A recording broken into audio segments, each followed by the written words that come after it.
But that's how I remember it. But the one thing I do remember is opening the door and cracking her in the head with it. Oh, because there she was asleep on the and toilet not floor. waking up. And you're not waking up, no. And eventually, you know, we pushed the door open enough and woke her up. And I mean, I honestly, I don't remember now. I assume we took her to the hospital and thought I'd made sure she was okay. She hadn't just fallen asleep. Yeah. But from what I recall, that was it. She'd fallen asleep on the toilet, fallen off, and gone back to sleep. No, I'm fairly certain I'd have fallen off the toilet and gone, oh, right, no, I'm awake. What the hell? No, straight back to sleep. Brilliant. And that's, I think, my favourite ever recollection of my sister. Because it's just... It's not necessarily the most positive one. Well, no, it's not. And, you know, now, as a grown-up, she could probably do the same thing. Honestly, I've known her to sleep for entire days. Which is weird, because I'm not a sleeper, my mum's not a sleeper, my dad and Nicola are, and they are dead to the world as sleepers. And, you know, for all the time we lived at my mum's, she worked a lot of hours, she worked silly hours, and would always be asleep. And now she comes in, I only ever see her, you know, family birthdays and Christmases. And Christmas I tend to be asleep on the sofa.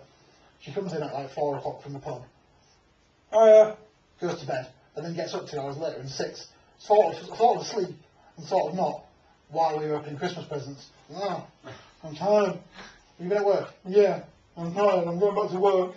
Alright, okay. We'll just open presents around you then, shall we? Miserable cow first thing in the morning. When you wake up and it's like... Well, I'm a morning person, my mum's a morning person. I was that really, really annoying kid who, as a 6-year-old, would be up at 6 o'clock and would sit watching Channel 4 for cartoons. Me too, yeah. But I'd be quiet. Yeah. I'd get up, make myself my breakfast, go sit in front of the TV and watch cartoons, or I'd sit and read a book. You wouldn't never bother, you would. Well, no, I probably wasn't, until I got a bit older. And then I was a pain in the arse. But at that age, I was a quiet little kid who just got up and did that. Nicola, sleep.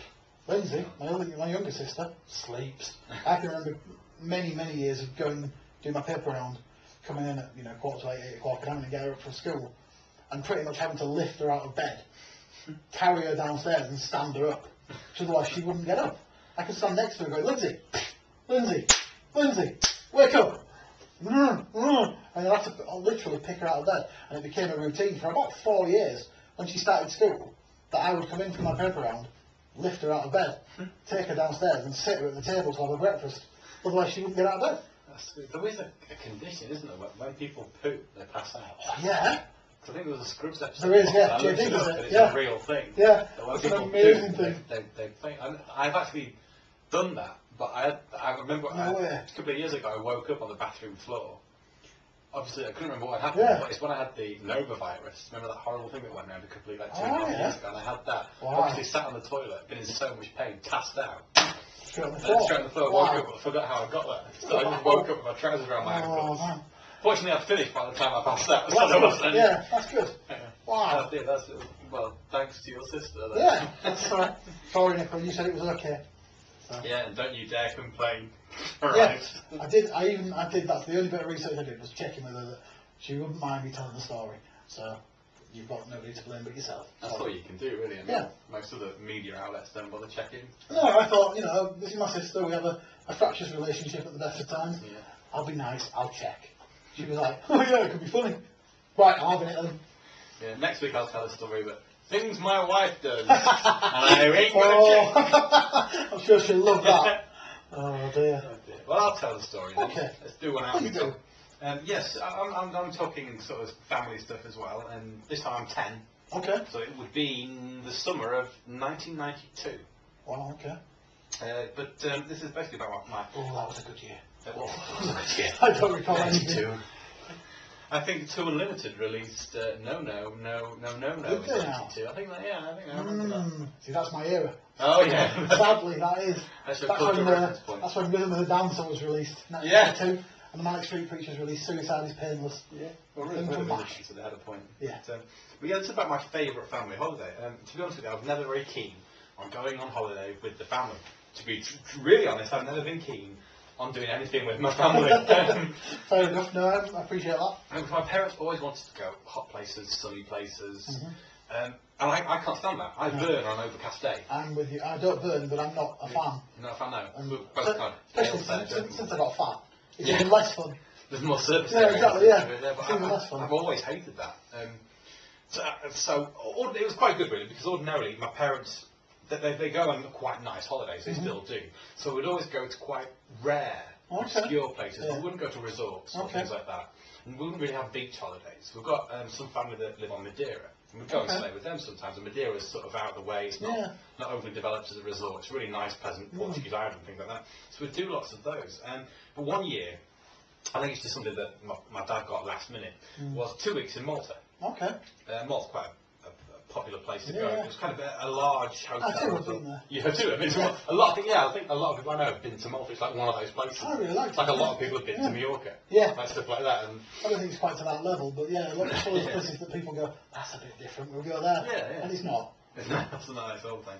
But this is the first time that I was sort of staying in a large hotel, because ordinarily you get like little places and stay like away from the beach. But this was a large hotel on the side of a cliff in a beach, in its own little bay. So it was great and it was very interesting. And although we were only staying there for 14 nights, in my head, it's like 3 months. It feels like we were there for 3 months. I got so comfortable. And it's odd how just things from that was a couple of weeks were just so strong memories that it's almost like a part of my life. It's much more than a 2-week holiday. And just little things I remember, like the first night I can remember crystal clear, even though this is now 18 years ago. I can remember exactly what I did on my first night, because when we got to the hotel it was too late to go down and get dinner. So we got to the hotel like 10 at night. And I was starving, and obviously we had to wait to breakfast to get some food because we didn't know where any stores were.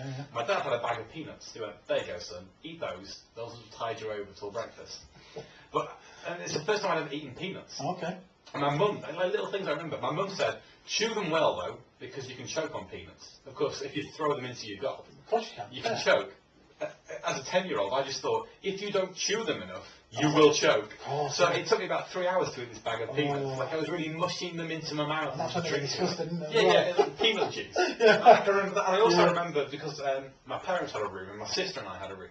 And I was in my parents' room, I went out to the balcony, and I'd managed to get an apple from somewhere, instead of these mushy peanut juice that I was drinking. And instead of eating it, even though I knew I was hungry, I was biting chunks off of it and spitting it off of the balcony down into the bar below, like 7 stories below us. I don't know why. I wasn't a troublesome lad. I wasn't naughty, but I just thought, first night on holiday, I'm going to bite bits of this apple and spit it at people having drinks. And I did that, and people were shouting, oh, bloody kid. I just remember that was the first night for me. But this was also the first time that I'd met children my own age from other countries. Because obviously staying with family in Madeira, no kids, it was all adults. All the places we'd go to, it'd be very adult stuff. That's probably why I hate holidays, so I associate them being bored. But one of the kids I met, of course most European children speak English. So going on holiday as an English child is brilliant, because you can make all these friends and meet people. But I was young, never met anybody foreign my age to talk to. There was a German boy, and got chatting, and I just asked him straight out, did you know Hitler? Bearing in mind he was 10 as well. This is 1992. I was dead serious. Did you know Hitler? Didn't really know much about Hitler in those days. And what this boy said, what this boy said, no, I did not know anything. Didn't know this Hitler. Very, very silly, very silly. And so I thought, okay, fair enough. If you knew Hitler, would you like him?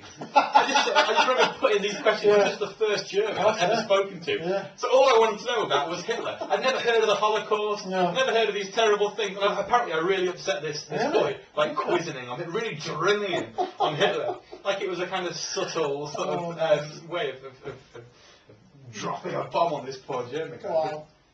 And also, like little things we did. We took a boat trip to Gozo. I think it's called Gozo, which is the island to Malta.